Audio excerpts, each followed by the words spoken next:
Olá pessoal, vou apresentar para vocês agora um livro que eu já li e estou relendo, que chama Irmandade de Guerreiros, por trás das linhas inimigas com um membro de elite das Forças Especiais de Israel. É o Aharon Cohen. Ele é um americano judeu, a mãe dele é judia, e ele foi para Israel, fez aliar, como todo judeu pode fazer, e entrou para o exército israelense e depois foi para as Forças Especiais.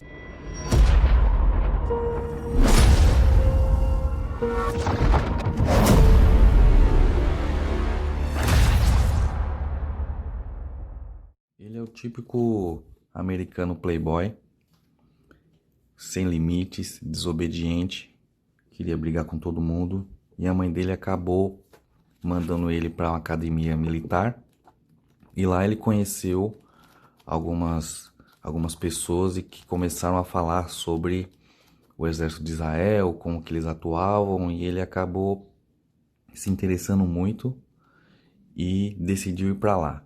E era disso que ele precisava de alguém, ele precisava de ordens, ele precisava de pessoas que comandassem ele, colocassem limites, mas ele gostava de ultrapassar os limites também.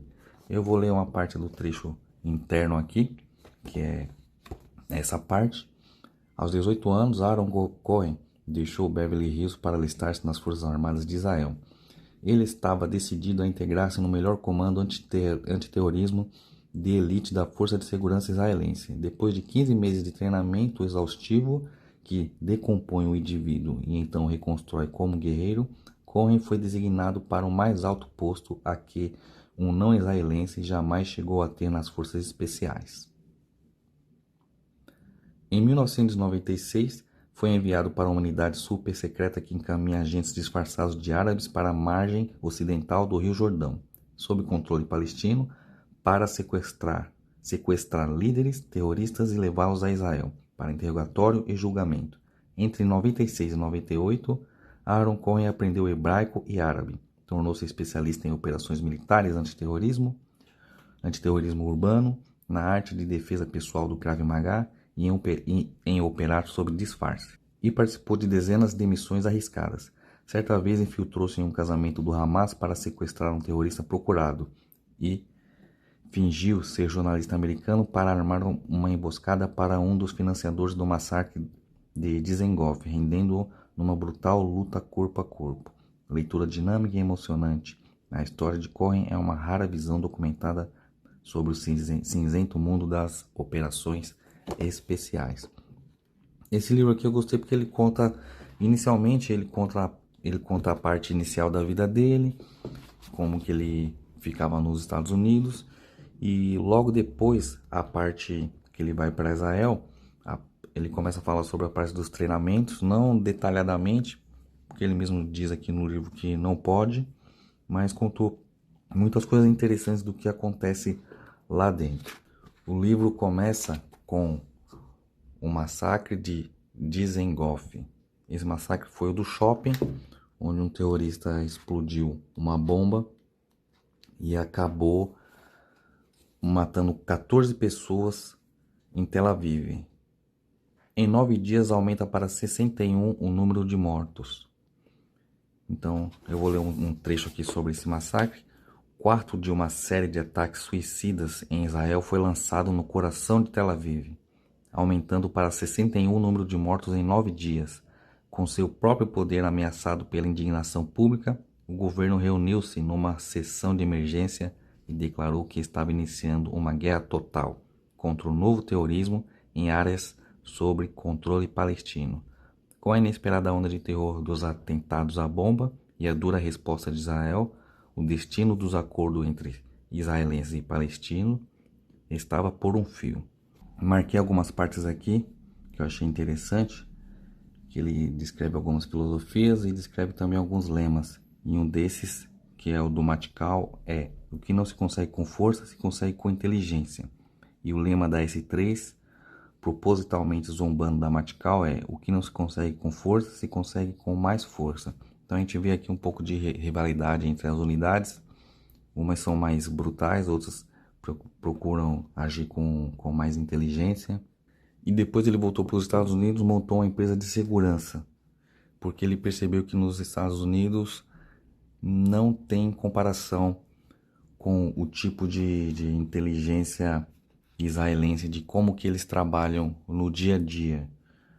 Só para exemplificar, ele aqui fala que os Estados Unidos eles investem muito em tecnologia, reconhecimento de face, de íris, de detectores, mas uma das coisas principais que falta é a inteligência humana.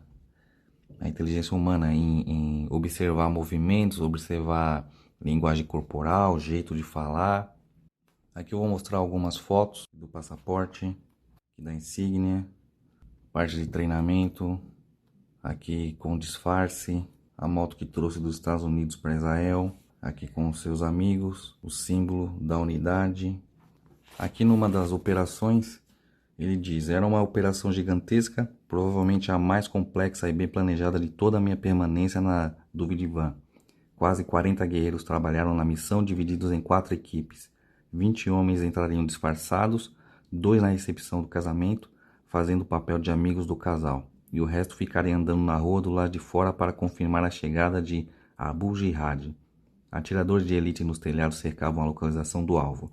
Tínhamos 12 carros disfarçados com artilharia pesada no perímetro, circulando pelas ruas de Nablus. Quando ele volta para os Estados Unidos e começa a ministrar seus cursos, aqui ele dá um exemplo de como foi o seu primeiro curso que ele ministrou. Meu primeiro seminário não deu muito certo, eu era inexperiente, tentei passar muita informação em um único curso. Não tinha percebido quanto o treinamento da polícia de Los Angeles era fraco em relação à ciência do antiterrorismo. E para ser honesto, antes do 11 de setembro, o tipo de treinamento das Forças Especiais Israelenses que eu estava fornecendo era pesado demais para ser viável no mercado americano. Por exemplo, uma academia de polícia americana típica treina seus oficiais para neutralizar um atirador ativo. Um atirador portando uma arma que já matou tem clara intenção de matar, disparando 2 tiros no corpo e na cabeça. É isso. 3 tiros, então eles devem analisar a situação. Honestamente, a maioria dos policiais que eu treinei tem tanto medo de relatórios de disparo, da quantidade de papeladas e justificativas que terá de fornecer aos seus oficiais superiores por terem usado suas armas durante o trabalho, que isso impede que eles sejam eficientes nas ruas. As táticas do estilo israelense são as únicas comprovadamente eficientes contra terrorismo em nível operacional. Não há nenhuma forma segura para prevenir ataques terroristas, mas de todos os países do mundo, Israel foi o que mais aperfeiçoou essa técnica, e rapidamente percebi que poucas pessoas na América sabiam o mesmo que eu sabia sobre a metodologia. Não podemos impedir todos os canos hidráulicos de serem destruídos, nem impedir todas as árvores de serem cortadas. Também não podemos prevenir o assassinato dos trabalhadores nos pomares nem de famílias em suas camas, mas podemos estipular um alto preço por nosso sangue, um preço muito alto para ser pago, pela comunidade árabe, pelo exército árabe, pelo povo árabe. De todas as manchetes sensacionalistas sobre terríveis ataques terroristas, é impossível calcular quantos aspirantes a Marte foram interceptados e neutralizados pelo pensamento rápido e a incansável preparação dos israelenses, tanto por militares ativos como por civis comuns. Porque lá todo mundo sabe que o serviço militar é obrigatório tanto para homem quanto para mulher, e lá eles são ensinados a ter uma percepção antiterrorista muito forte. Então é comum mulheres e homens andarem com fuzil no shopping, na praia, nos bares, nas ruas. Então lá é constante vigilância sobre essas coisas. Para quem faz parte dessa unidade especial que ele participou, são 3 anos no máximo que pode ficar lá. São 3 anos de serviço, porque aqui ele conta que é muito intenso e quando chega no final, o psicológico da pessoa realmente está muito abalado, muito debilitado. E quando ele sai do exército de Israel, volta para os Estados Unidos, passa um período muito conturbado, sem saber o que fazer da vida, porque o exército, as missões e o que ele viu e teve que fazer, mexeu muito com a cabeça dele. Ele demorou um bom tempo aí para voltar ao normal.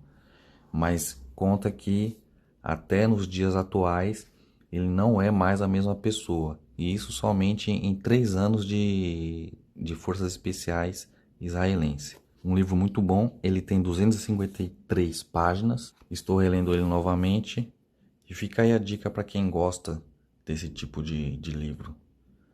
Beleza? Valeu, um abraço.